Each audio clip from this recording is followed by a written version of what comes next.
And we are ready to get started. You are joining us this afternoon for The Family as a Cultural Asset for Latinx Youth Development, hosted by the California Training Institute. And our presenter today is Dr. Gustavo Carlo. Next slide. Dr. Carlo is the Director of Cultural Resiliency and Learning at the School of Education at UC Irvine. His research focuses on understanding positive social development and health in culturally diverse children and adolescents. He is the author and editor of articles and books on parenting, positive youth development, ethnicity, and culture. Welcome, Dr. Carlo. Thank you. Thank you very much. I am really honored and privileged to have this opportunity to speak to this fantastic group of practitioners and providers and support services and agencies in California. I'm relatively new to California. I actually moved here during the pandemic, which was an interesting adventure in and of itself. Note to self, I would not highly recommend that you plan a cross-country move in the middle of a global pandemic. That said, I am very excited that I am here at UCI at the School of Education and have this opportunity to present some of the work that we have been doing over the past several decades. Today, I'm going to focus on one line of work that our team does, and that is focusing on the family as a cultural asset for ethnic racial minority youth, a case study in Latinx families. So I'd like to start off by just talking a little bit about what is a cultural asset or a resource.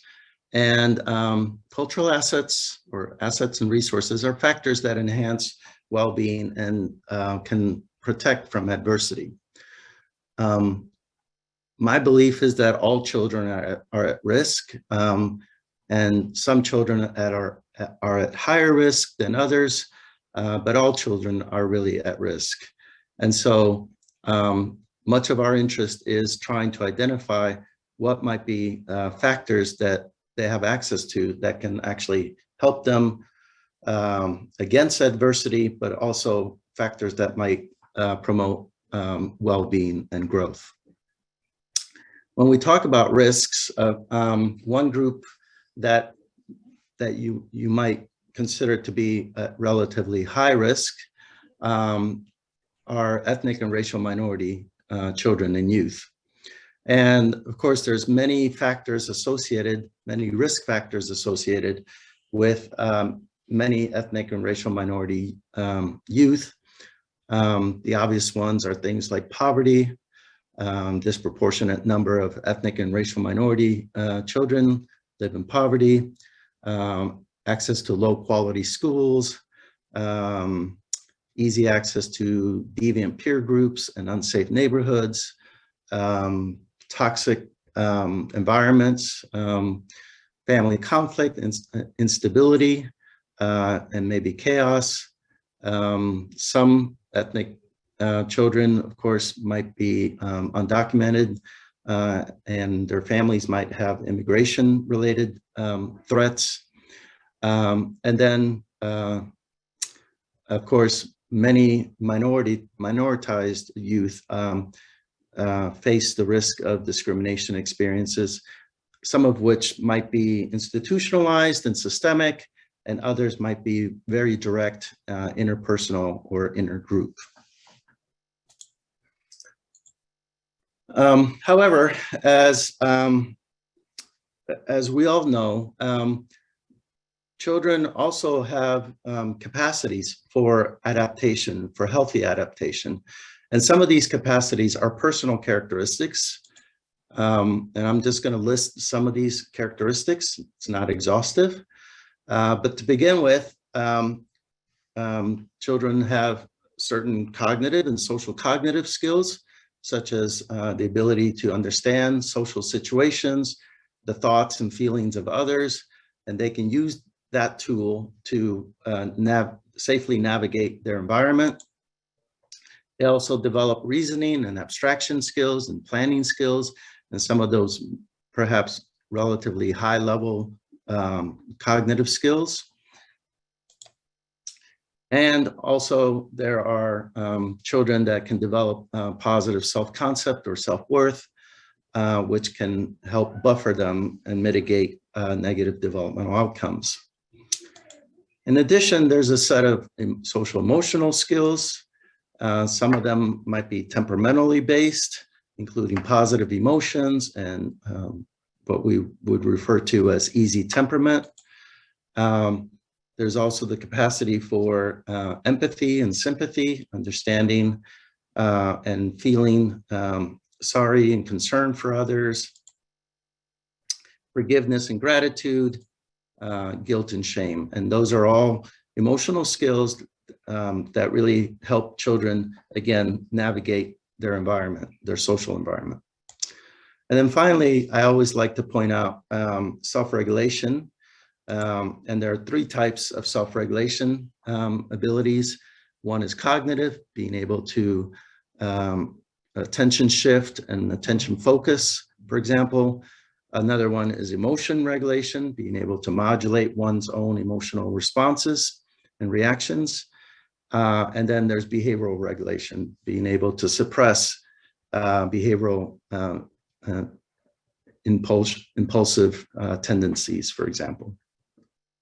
And these are all things that children can develop, they can be fostered, and these are resources and assets that all children can have access to. In addition to these sort of sets of skills that really all children have access to, there are an additional set of assets and resources that ethnic minority and racial minority youth might also have access to. And these are much more culture specific or culture related. And in fact, obviously these can come to bear in the wellness and the well-being of these children, because these children have unique cultural backgrounds and characteristics that they can also access. Having problems here with my slides, sorry. Okay. And I'm going to talk a little bit about those cultural assets, but I want to back up a little bit and talk about what I mean by well-being and good social functioning. This is an actual sort of major issue in the developmental field, because for many, many years in developmental psychology and in psychology and the behavioral sciences in general, there have been so much focus on negative developmental outcomes and pathology and maladjustment. And one of the things that has really been noted by cultural scholars is that we really need to think differently about development and start thinking more about not just negative development, but positive development. And so that requires that we define what might be good indices or markers of positive development. And in our group, what we've decided to focus on is this construct that's called prosocial behaviors. And prosocial behaviors are not very complicated. It's not a very complicated construct. These are just actions that benefit other people. And these are everyday kinds of things, such as sharing, kindness, helping others, comforting others. They could be somewhat more sophisticated, much more planned and structured, such as volunteerism or even political activism. But these are actions that take place pretty much every day, and they take place in many different contexts. Under this broad umbrella of prosocial behaviors, there is one particular subset of prosocial actions that scholars have been particularly interested in, and those are what we call altruistic prosocial behaviors or altruistic actions. In the case of altruistic behavior, prosocial behaviors, what we're talking about are behaviors that are primarily intended to benefit others. That is, often these are behaviors that are personally costly. They might be psychologically or materially costly to the person, to the helper. But importantly, these are behaviors that actors engage in with little or no expectations for self-rewards. Now, it's always necessary for me to acknowledge that whenever we engage in prosocial behaviors, that we may actually always, or most of the time, receive some form of self-reward. So that's okay. But the real question is, did the person engage in that behavior primarily for the intention to receive those self-rewards, or did they engage in that behavior primarily intended with the intention to help other people, and rewards were just consequences that they may have received for doing those good actions? This is an area of great debate, and honestly, we don't have the time right now to get into this sort of thing.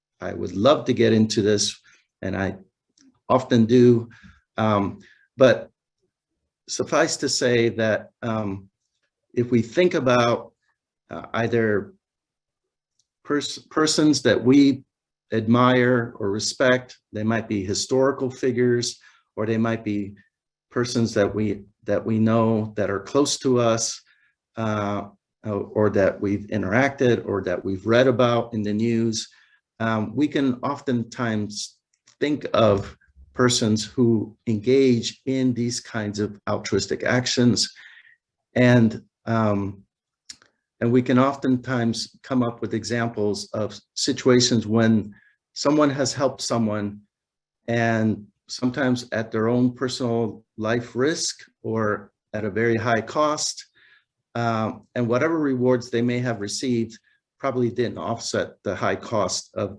engaging in that action. Okay, so why should we care about understanding prosocial behaviors and how children develop these prosocial tendencies? Well, first off, prosocial behaviors are an excellent marker of morality or moral development. If we think about moral exemplars in our own personal lives, or again, historical examples of moral exemplars, we often consider them or deem them, judge them to be moral exemplars on the basis of their actions. And those actions are prosocial behaviors. Another important aspect of prosocial behaviors is that in order to address social inequities and social injustices in our society, these behaviors form the basis for addressing those injustices and inequities. In other words, it's necessary for majority society to work closely with minority societies, for example, or minority groups, to actually cooperate with each other, to work prosocially with each other, so that everyone benefits in the end, and we can reduce those injustices and inequities. And so, as a result, prosocial behaviors form the basis for fostering intergroup harmony and social integration.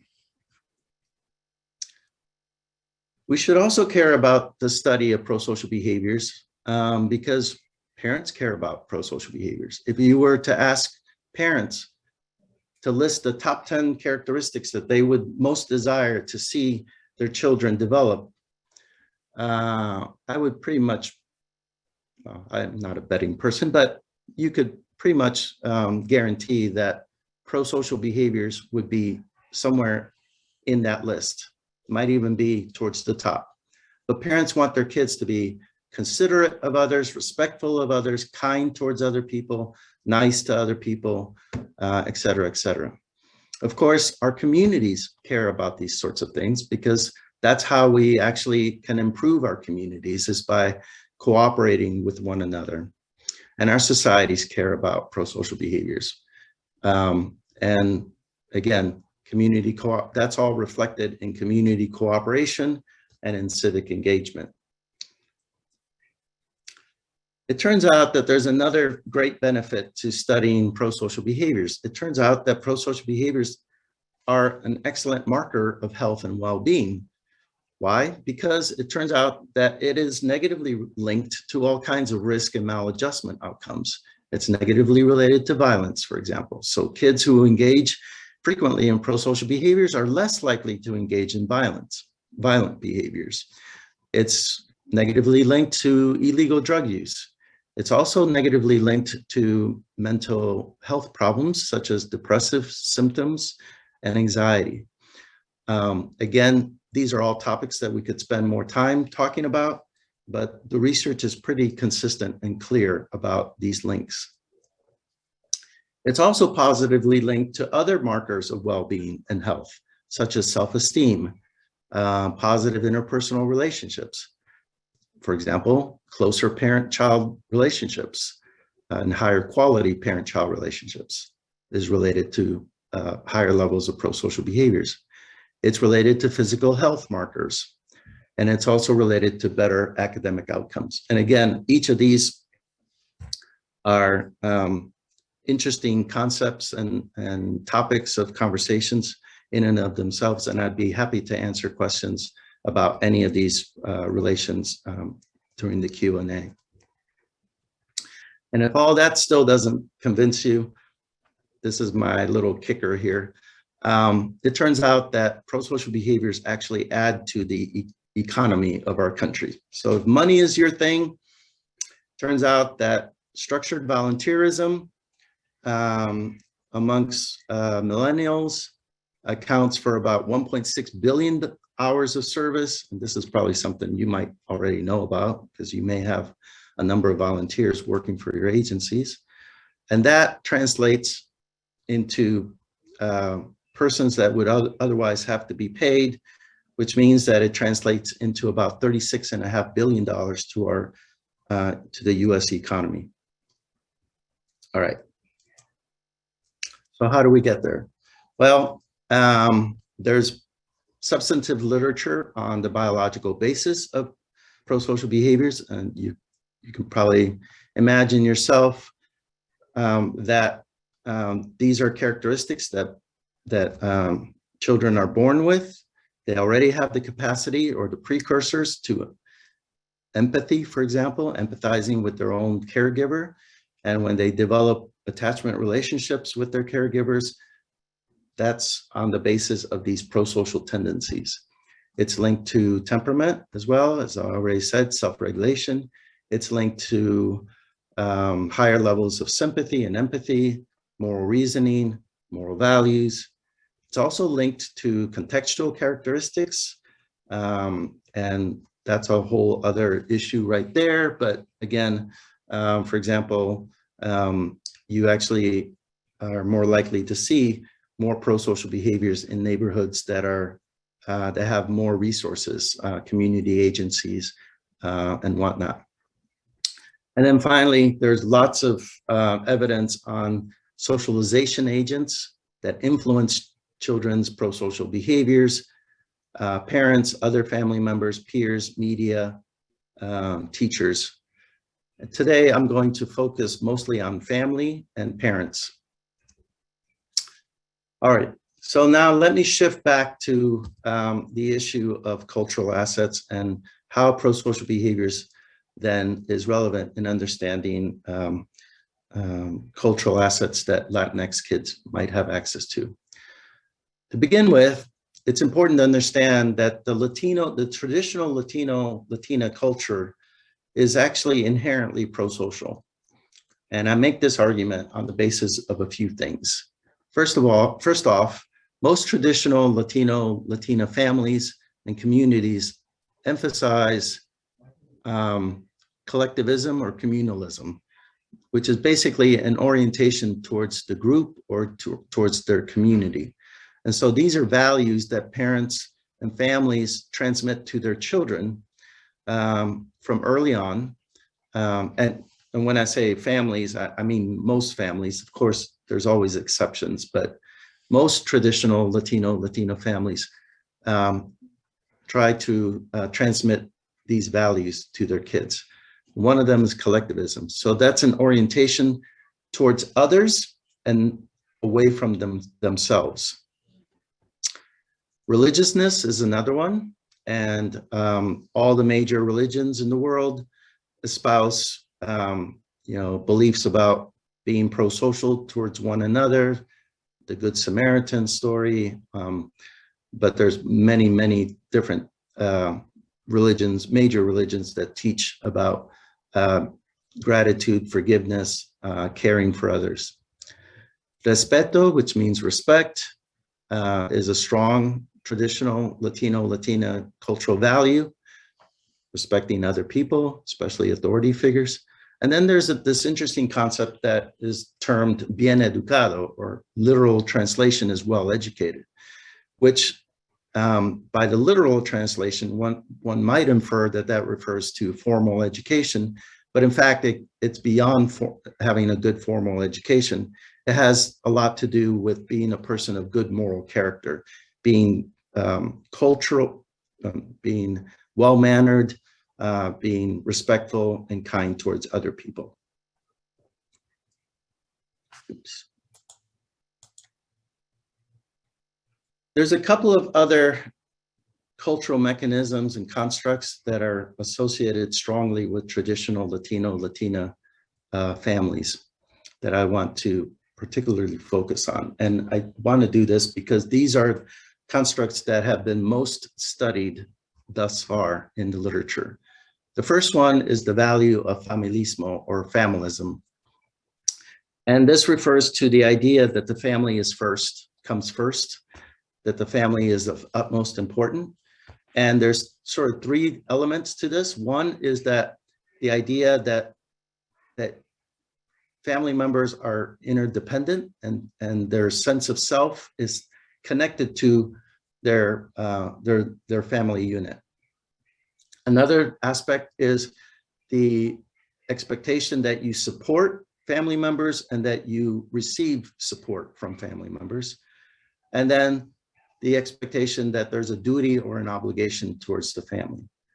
Again, I think it's pretty obvious that if you think about that value, once again, it's really orienting the child towards thinking about others, being helpful towards others, even though it's others within the family unit. Those are all tendencies that Latino and Latina children get to practice in their home environment.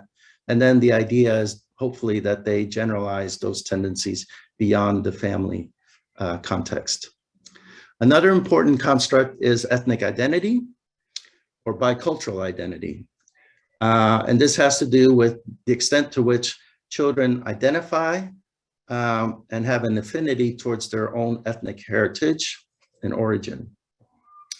Or in the case of bicultural identity, these are children that not only adopt a strong ethnic identity, but they also adopt at the same time a strong majority cultural identity.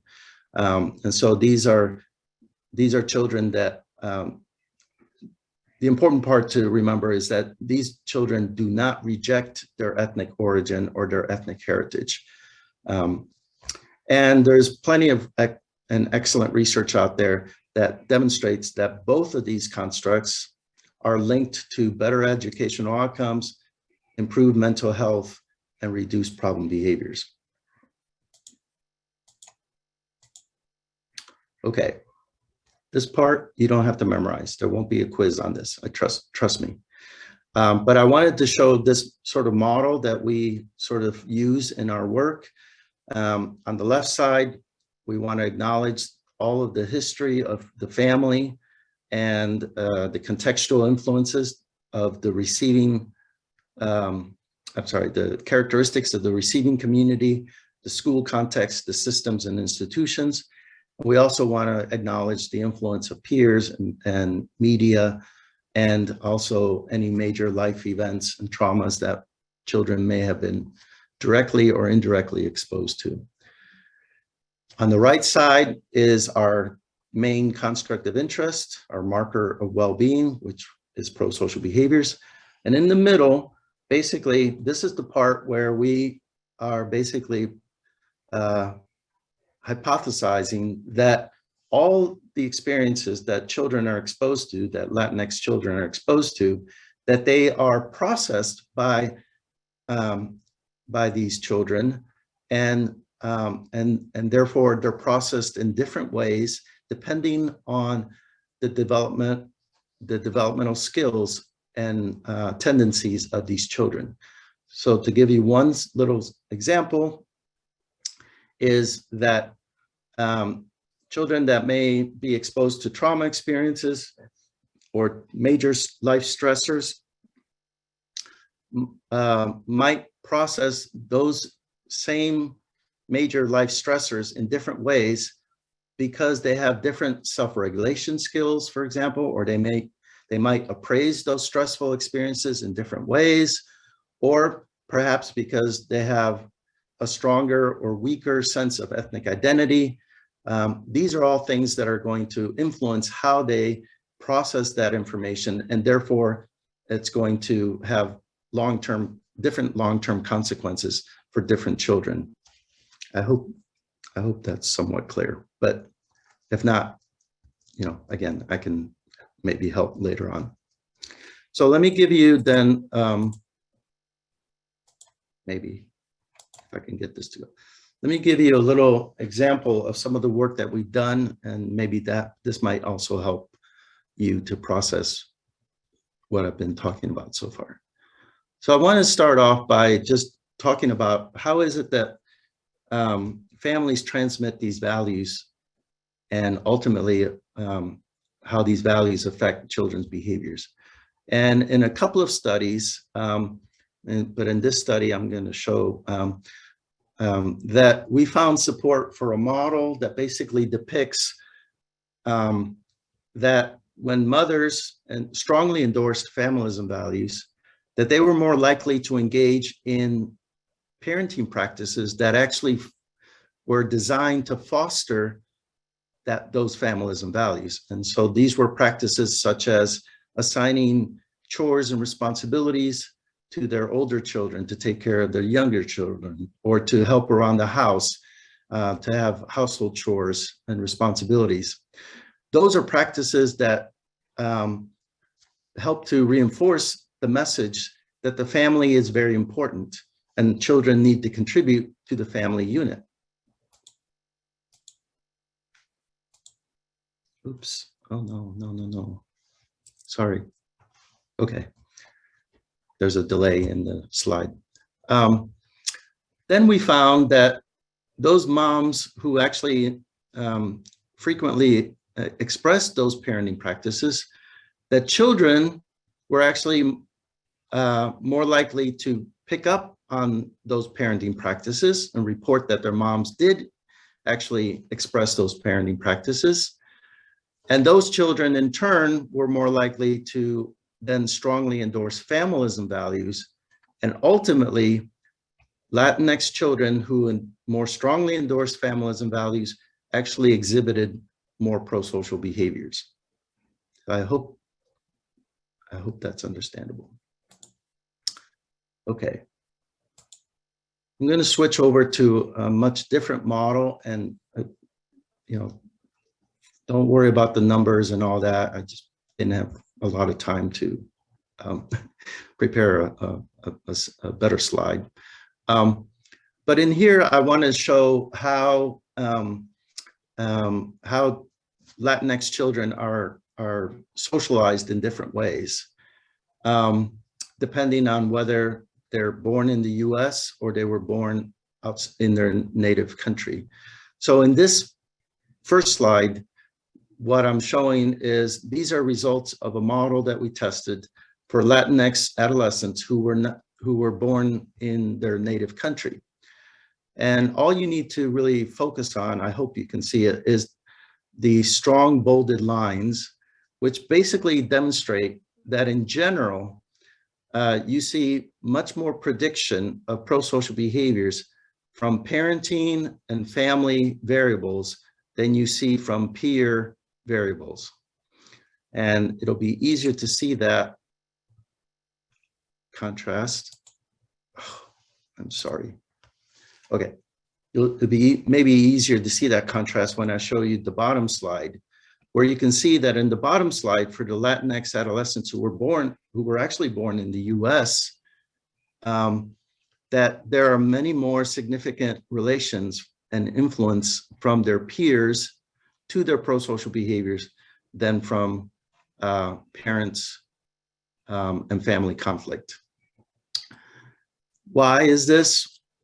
This actually reflects a concept that we call acculturation versus enculturation. Enculturation is the extent to which children are influenced by their ethnic heritage, and that would apply to those adolescents who were born in their native country. And acculturation refers to those Latinx adolescents who are adapting and adopting US majority culture. Those are Latinx adolescents more likely to be Latinx adolescents who were actually born in the US. And therefore, those who are adopting US majority culture are being influenced more by their peers than they are their family or their parents. Whereas in the case of Latinx adolescents who were born in their native country, you can see that their parents still have an effect, an influence on their prosocial development. So hopefully that's the takeaway message. Don't worry about the numbers and all that. Okay. I'm not sure exactly where I'm at time-wise, but I want to make sure that I get a chance to talk about our overall conclusions. I didn't want to overwhelm you with a lot of our, nerdy research. But here's some general takeaways from the work that we've done so far. We know that warm, supportive parents and positive family relationships, family-child relationships are important predictors of Latinx children's prosocial development. We also know that fostering and trying to promote their ethnic and racial identity, their connection to their ethnic heritage is very important. And to promote cultural values, traditional cultural values such as familism is also important. And we deem those to be cultural assets and strengths that actually enhance positive youth outcomes.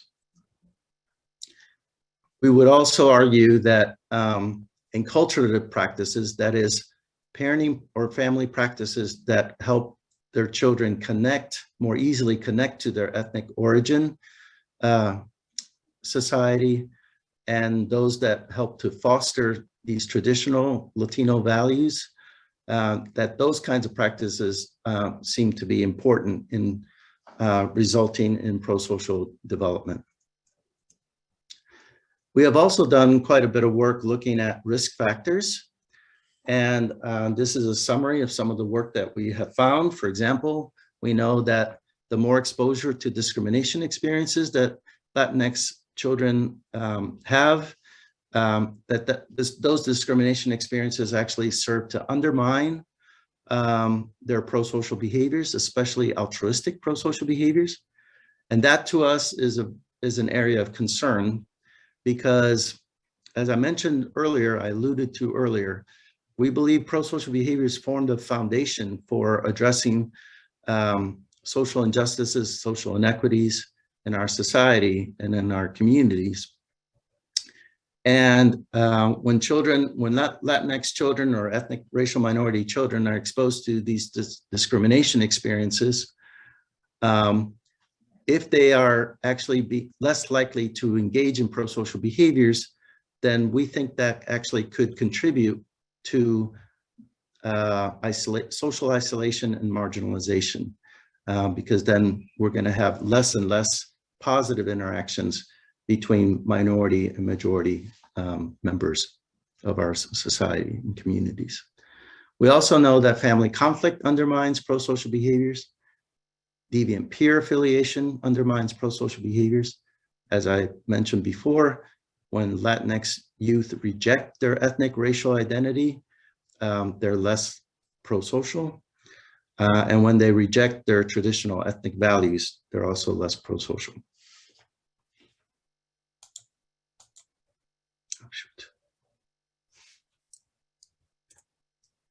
Sorry. Okay. I want to touch on some of the implications that we've thought about for the work that we've done. First of all, and you know, we all probably know this, family is a central and primary influence. It's particularly important because for many immigrant and ethnic racial minority kids, it is the one, could be the one source that they have easiest access to for support and for learning and for developing in a healthy manner. What can families do? They can send positive messages about their ethnicity and their race, as opposed to negative messages. They can prepare or pre-arm children for prejudice and discrimination. They can foster that strong ethnic racial pride. They can provide warmth and strong support. They can engage in ethnic socialization practices that actually fosters positive development. I think we obviously need policies and programs that actually provide systemic support for Latinx families. And we could also use more education, I think, for practitioners, educators, agencies, and for parents themselves on how to best foster prosocial development in Latinx children. I think we also should not ignore the fact that with age, children and youth are more and more influenced by peers and media, other socialization agents. But families can still provide support and guidance for these kids by trying to orient them towards positive peers and activities, by monitoring their children, and by limiting exposure to negative media. Okay, I see I have 5 minutes. So let me wrap it up. So how do we make a prosocial Latino, Latina kid? Here's my recipe. You can jot this down. Start with a good dose of traditional Latino, Latina familismo, respeto, and moral values. Doesn't hurt. Add 2 tablespoons of sympathy and moral reasoning tendencies. And it turns out that a lot of the same things that promote prosocial behaviors also promote sympathy and moral reasoning. Mix all that in a supportive household with minimal family conflict, healthy amount of parental warmth, inductive discipline, and prosocial parenting practices. Transfer that kid to a supportive school environment and inclusive community. Cover, let simmer for a few years, and serve at room temperature and enjoy. And I think that is it. I just want to acknowledge, if I can, and I can't. Yes, I can. All these agencies, all these collaborators over the years whose help and support I could not have done without. And I'm done. Thank you very much. Thanks, Dr. Carlo. The research is truly interesting. I know that a lot of people on this training would probably report many of these things anecdotally, and so it is really interesting this afternoon to see the research behind what a lot of people who work in the field would say that they know to be true, but haven't necessarily seen the research behind it. We do have, at this time, a couple of questions. The first one is, how do collectivism and familismo differ? Yeah, excellent question. There's a little bit of overlap, obviously, because they were both orienting the child towards group. But familismo is a bit more narrow. It does focus much more on the family unit. And so it's an endorsement of the importance of the family members and kin. Whereas collectivism is much broader than that. So it goes beyond the family unit. It goes into having a connection with your own ethnic community, for example, or your own small town or place from where you grew up in. So it's just broader than the individual family. It's an orientation that's to the broader community. one of the things that's important to remember is that the notion of collectivism actually grew out of research way back when, even before my time, believe it or not, when scholars were conducting research across different cultural groups and found that ag-based societies were much more, members of ag-based societies were much more collectivist than individualists, whereas industry-based societies and hunting, fishing based societies were much more individualistic in their orientation. So there was much more focus on the individual. And of course, why would ag-based societies be more collectivist? Well, because in many ag-based societies, people in those farmers in those communities would share resources with each other, and they would cooperate with each other, so that maybe somebody would grow a different crop than the other person, and they would share those resources with each other. And so there was always that sort of orientation towards the community, the broader community. So thank you. Can you give some examples of ethnic socialization practices? Yeah. So a couple of them, I think I briefly mentioned, but maybe too fast. One important one is the assignment of household chores and responsibilities.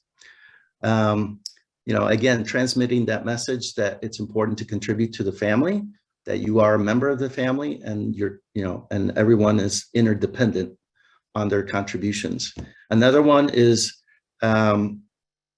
either helping extended family members with certain chores, you know, maybe helping a grandmother, going over there, or taking care of a family member, whether it be a younger sibling or maybe an elder relative.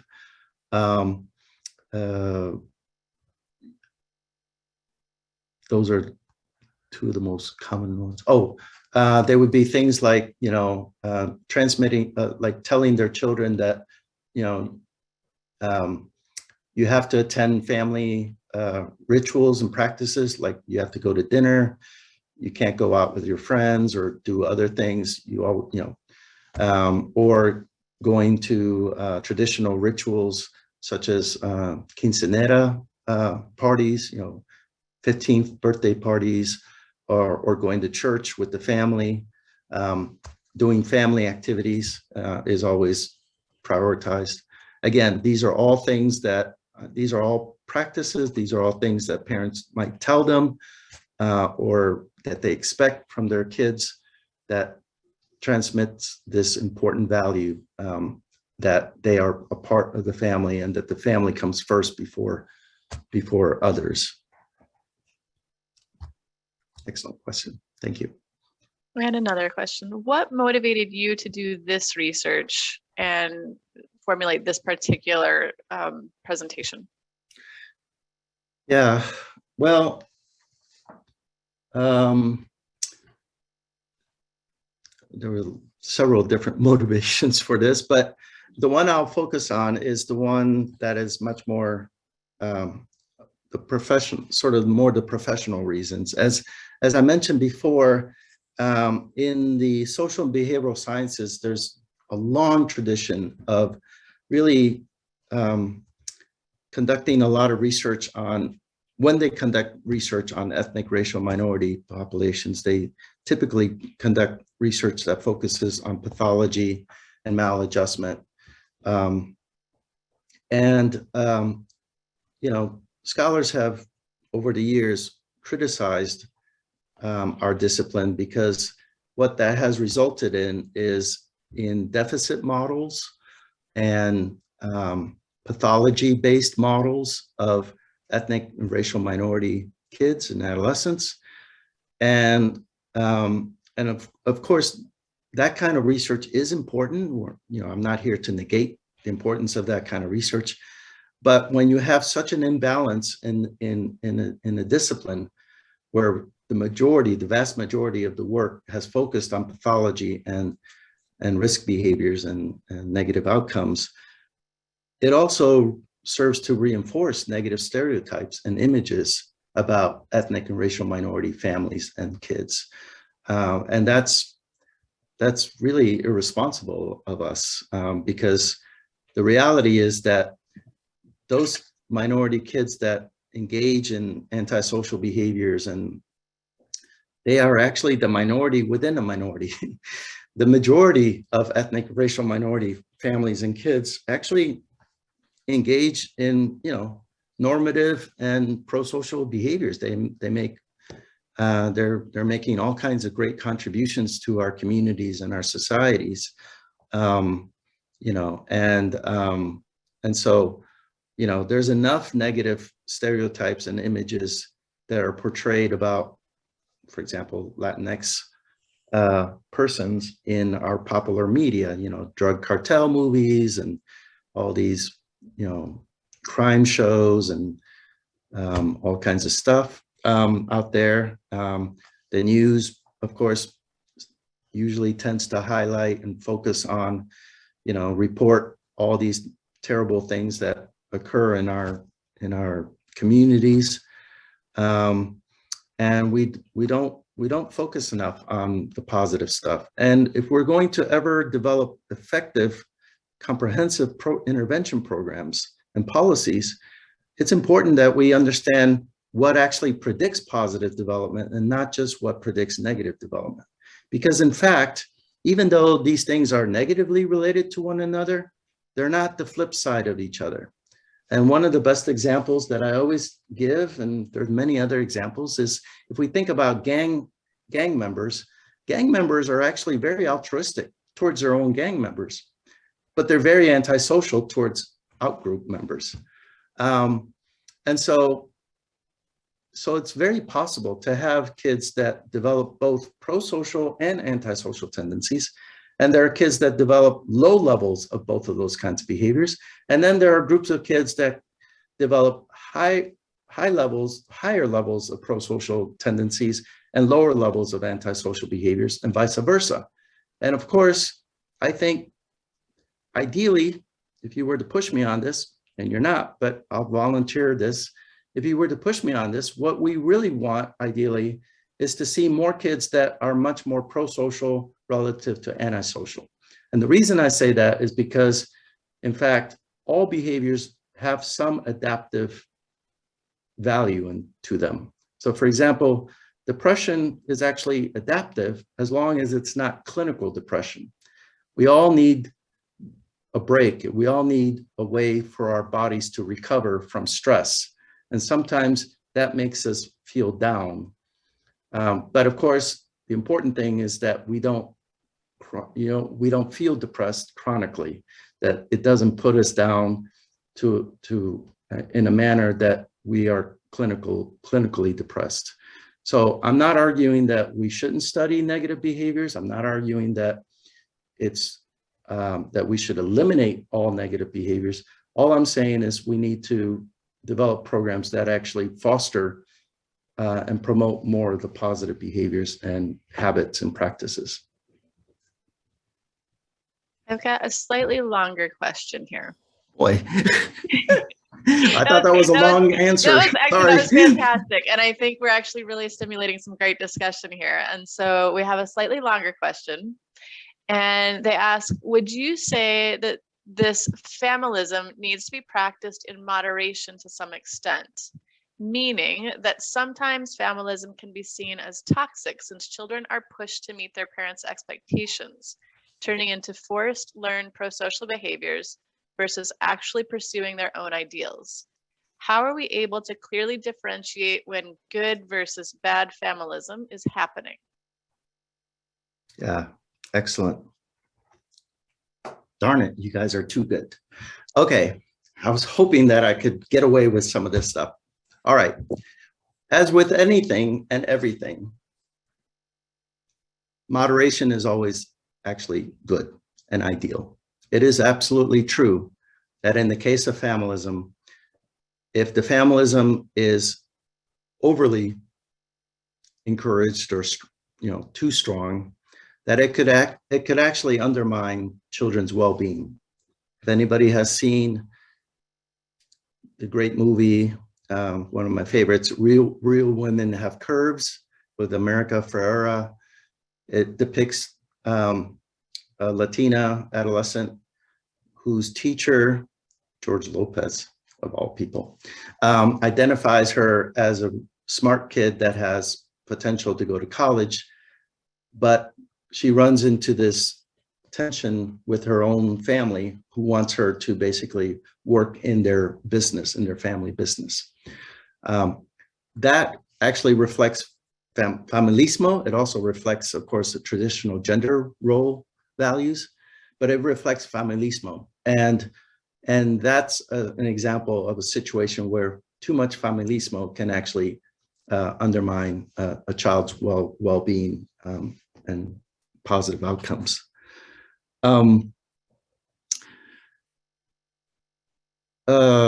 There was one other thing.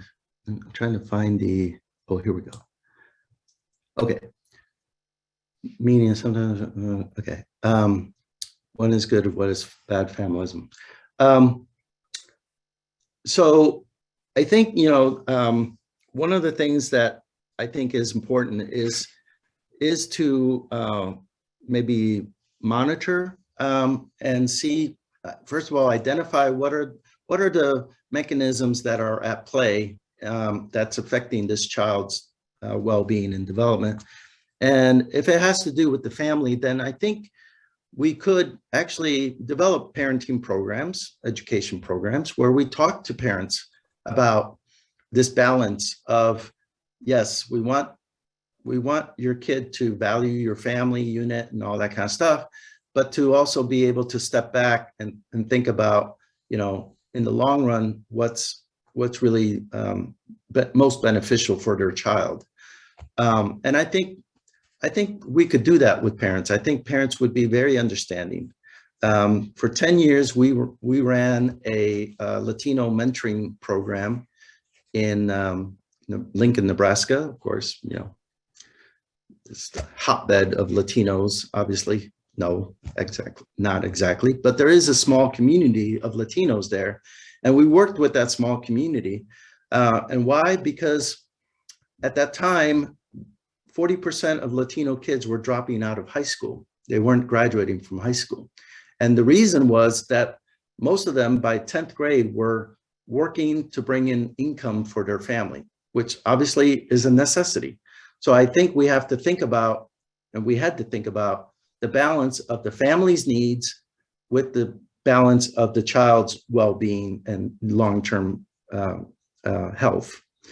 And so in working with the families, we did have, it was not just a youth mentoring program where we just assigned a mentor to work with a kid. We actually involved the family in the mentoring program. And we had family events, what we call family education days, where we brought the families, the parents together with the mentors and the mentees and school staff to talk about these kinds of issues and you know, to hear out what the parents and the families wanted from their kids, but then also provide information to them about, you know, here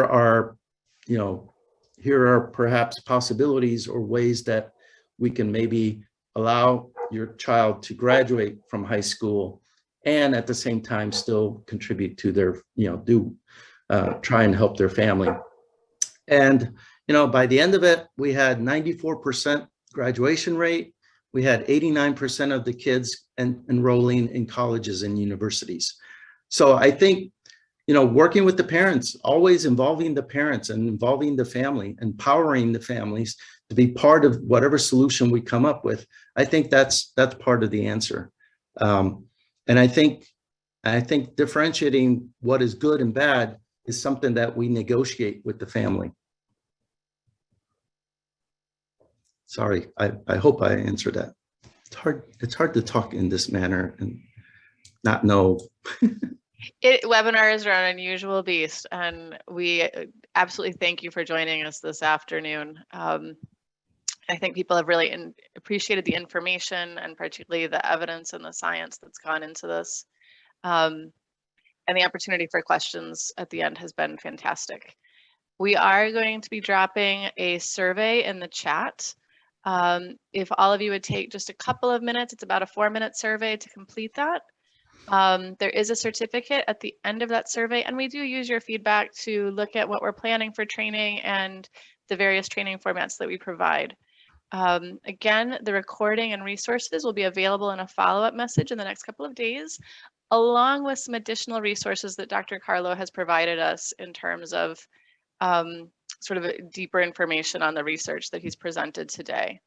And then finally, watch your inbox for the next issue of Caltrin Connect for upcoming training, and be sure and visit our website at caltrin.org for upcoming training. Dr. Carlo, we really appreciate you joining us this afternoon and the information that you provided us with. Thank you so much. I really appreciated this. I'm sorry that I wasn't able to be there in person for this. I think we could have had, it's obvious that we could have had much more and deeper discussions, but I did provide my email. So if there's any additional information that anybody would like to, or to get access to, please don't hesitate to email me. But thank you so much. Thank you so much. You have everyone, you have Dr. Carlo's email address from the previous slide, and you can reach us at info@caltrin.org if you would like to reach out to him as well. We're going to stay on just a couple of minutes so that you have that survey link, but have a wonderful afternoon, and we will see you again, hopefully on November 30th for Intro to Strengthening Families.